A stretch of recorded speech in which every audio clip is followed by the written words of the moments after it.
الله أكبر الله أكبر الله أكبر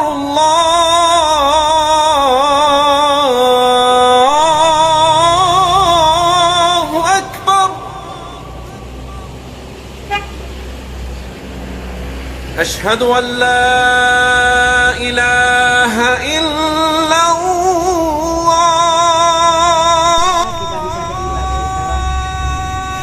Sekian lama udah berapa bulan? 6 bulan kita aja ini boy. Halo bro. Alhamdulillah. Ini teman lama juga. Gimana kabar bro? أشهد أن لا إله إلا Ya udah nih. Udah langsung sholat zuhur aja. Ya yuk. Oke.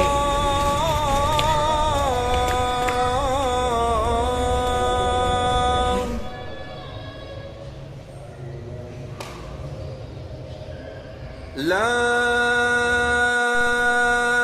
إله إلا الله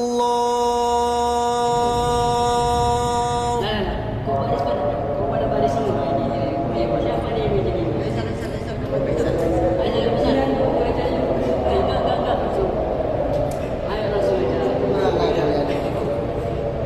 Allahu Akbar, Allahu Akbar, asyhadu an la ilaha illallah, asyhadu anna Muhammadar Rasulullah, hayya 'alas shalah, hayya 'alal falah, qad qamatis shalah, qad qamatis shalah, Allahu Akbar, la ilaha illallah.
Tunggu di luar ya kita ya.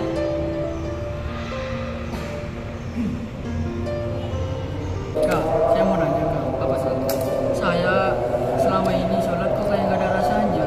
Saya sholat ini cuma ngikutin orang-orang. Gimana kamu sholat? Kamu Islam apa? Islam dong. Biasa sholat.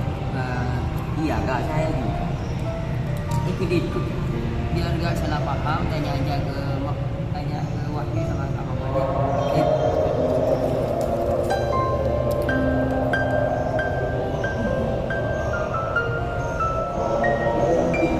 baru-baru ini tuh di kampus bahas tentang rezeki. Ini sama dosen dan Boy. udah selesai doanya. Udah. Ini boy, Faisal ingin tahu konsep tentang Tuhan karena Faisal itu nggak benar-benar bertuhan. Mungkin kamu tahu tentang konsep Tuhan. Bahaya nih Faisal. Jadi gini Sal, kalau kita mau bicara konsep Tuhan, kita itu harus menemukan Tuhan dalam kesepian. Karena kita itu butuh banget yang namanya sepi. Misalnya nih, seperti kita mau pikirkan rencana kita ke depannya. Jadi kita membutuhkan kesepian supaya otak kita berjalan dengan lancar. Dan bicara dengan Tuhan berkaitan dengan kesepian, Nabi Muhammad itu menemukan Tuhan dalam kesepian Gua Hiro. Begitu juga dengan Nabi Musa menemukan Tuhan dalam kesepian Bukit Tua, yaitu Bukit Tursina. Begitu juga dengan ilmuwan yang sangat terkenal, yaitu Isaac Newton, menemukan teori yang sangat amazing sekali, yaitu teori gravitasi dalam kesepiannya di bawah pohon apel. Maka dia dalam kesepiannya dia itu dijatuhi dijatuhi buah apel, maka dia berpikir, nah dalam kesepian tersebut dia berpikir bahwa ini merupakan sebuah teori, maka dia menemukan teori gravitasi. Semua berawal dari kesepian semua. Jadi sometimes kita butuh kesepian, meninggalkan semua kesibukan dunia kita. Itu ada bukunya itu Karen Armstrong, dari Karen Armstrong, penulisnya Karen Armstrong, itu judulnya Sejarah Tuhan. Maka dia itu menulis di penggalan paragrafnya, dia berkata, selama saya menjadi biarawati, saya tidak benar-benar bertuhan. Konsep Tuhan yang ada di kepala saya itu tidak berkembang, sedangkan ilmu lain yang ada di kepala saya itu terus berkembang, tapi tidak dengan konsep Tuhan, kata Karen Armstrong. Jadi Karen Armstrong itu seorang biarawati. Nah, bicara tentang Tuhan, kebanyakan orang itu tidak benar-benar bertuhan itu karena mereka itu tidak melihat Tuhan, tidak bisa melihat Tuhan. Karena ada pepatah itu, seeing is believing. Jadi melihat itu kepercayaan. Jadi misalnya nih, kamu diceritain hantu sama temennya, kamu bakal percaya gak kalau kamu gak lihat? Gak percaya kan? Jadi itu. Jadi kebanyakan orang ateis menjadi ateis itu karena orang meyakini bahwa Tuhan itu bisa dilihat sebenarnya. Padahal tidak, karena Tuhan itu sesuatu yang imateri, sedangkan kita ini sesuatu yang materi. Imateri itu tidak bermateri, tidak bisa dinalar istilahnya. Jadi ketika ada orang bilang saya mau buktikan Tuhan dengan sains, itu tidak bisa, karena Tuhan itu sesuatu yang imateri, sedangkan sains itu hanya perangkat materi saja. Jadi yang pertama alasannya kenapa Tuhan itu tidak bisa dilihat, dan itu karena meskipun Tuhan menampakkan materinya, menampakkan zatnya kepada kita semua di muka bumi ini, belum tentu semua orang yang ada di muka bumi itu beriman kepada Allah, kepada Tuhan.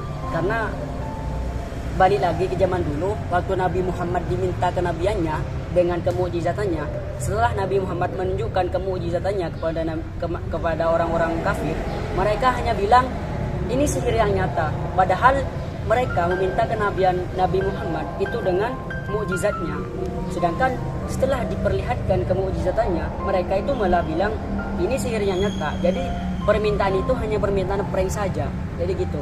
Jadi meskipun Allah menampakkan zatnya, Tuhan itu menampakkan zatnya kepada seluruh manusia yang ada di muka bumi ini, belum tentu semua manusia ini itu beriman kepada Allah. Sedangkan yang nomor dua, sebagaimana kita tahu, dulu kita suka belajar di madrasah itu, Tuhan itu Maha Esa. Artinya Esa apa? Laisa kamitslihi syai'un. Tidak ada yang bisa menyerupai Dia. Jadi Tuhan itu berbeda dari yang lain. Karena gini, di kata laisa kamitslihi syai'un itu ada dua yang maknanya seperti kah sama misal. Jadi laisa ka misli syai'un. Jadi tidak ada yang seperti Dia. Maksudnya Tuhan itu tidak seperti yang seperti Dia. Misalnya nih, kita melihat orang yang sangat dermawan. Jadi Tuhan itu sangat dermawan, jauh lebih dermawan daripada orang itu. Artinya apa? Ada yang seperti Tuhan, tapi Tuhan tidak seperti yang seperti Dia. Kalau mau diambil ke contoh yang tadi, Tuhan itu tidak seperti orang tersebut. Artinya apa? Tuhan itu lebih dermawan daripada orang itu. Itu misalnya. Mungkin mau dilanjutkan sama ini. Jadi gini, lafaz laisa kamitslihi itu tidak ada yang seperti Dia. Maksudnya itu lebih detailnya, ada yang menyerupai Dia, tapi Allah itu, Tuhan kita itu lebih melebihi Dia. Paham maksudnya? Nanti kalau sampean pulang, sampean pasti melihat orang-orang ngasih rezekinya bersedekah, tapi Tuhan itu lebih dari mereka. Itu maksudnya dari lafaz laisa kamitslihi syai'un. Begitu Sal. Detailnya itu. Jadi makanya Sal, kok bisa nih, kok Tuhan itu gak bisa nilalar. Kalau mau ditarik kesimpulan lagi, kamu tahu kan bumi ini sebegitu keteraturannya. Dari hujan itu dijadikan sumber mata air lagi ketika udah nyampe ke tanah. Terus bagaimana air yang ada di tanah itu pergi ke sungai, lalu dari sungai pergi ke lautan jadi hujan lagi. Itu kan sangat teratur.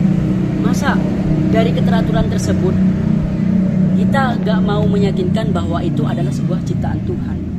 Karena itu sebuah keteraturan yang sangat tidak bisa dilakukan oleh manusia. Seperti halnya kalau kita nih kita mau meyakini teorinya Darwin, itu belum tentu kita ateis. Karena kenapa? Karena misalnya kalau ini benar-benar teori yang bisa dibuktikan ya, misalnya manusia dari revolusi kera. Nah, kera pertama kali itu siapa yang menciptakan? Pasti sesuatu yang ada itu bermula dari tidak ada. Tidak mungkin terbentuk sendiri dengan langsung blek itu ada. Tidak mungkin seperti itu. Pasti itu bermula dari sebuah ciptaan. Misalnya nih, teori Big Bang tentang bumi.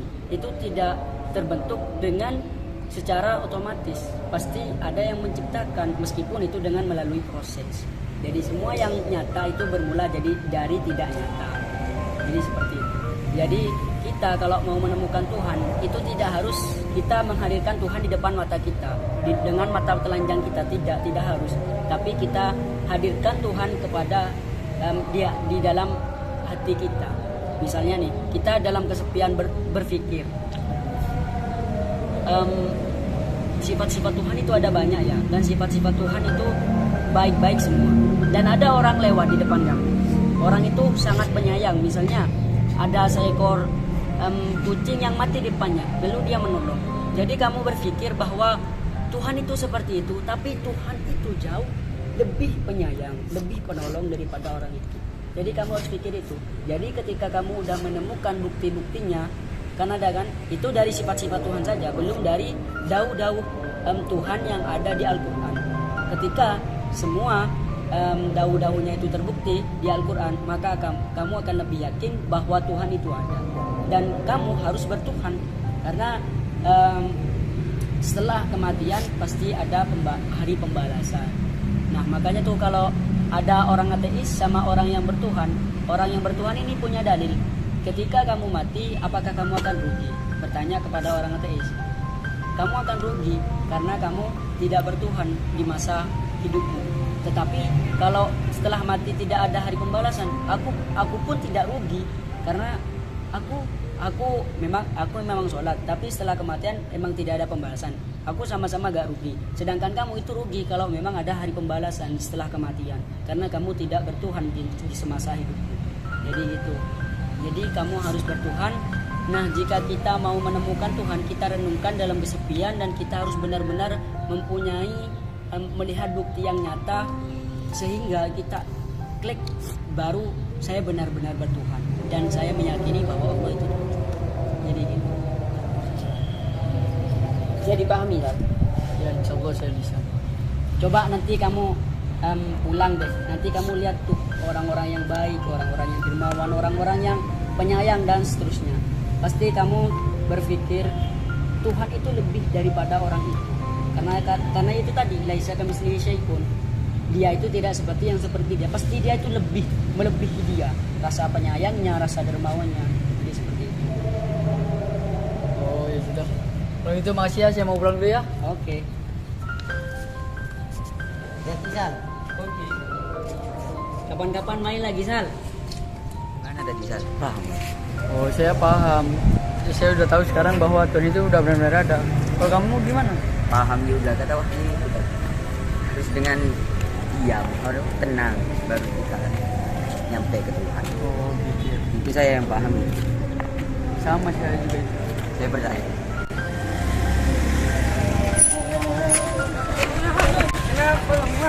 Kenapa mas? Hati-hati mas, hati-hati mas. Ini nggak mas, ini mas.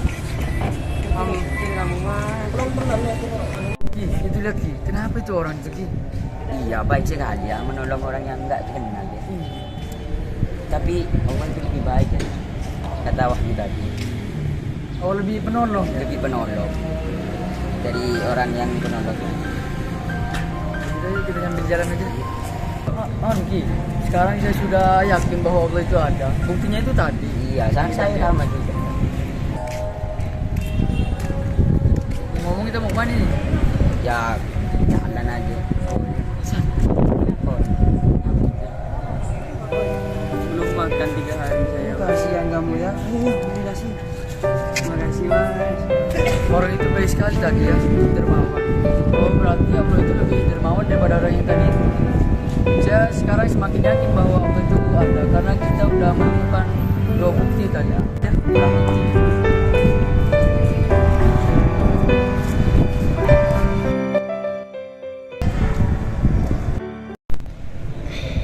Sekian dari kelompok kami. Jika ada yang kurang paham bisa ditanyakan di kolom komentar. Jangan lupa like, Komen. And subscribe. bye bye.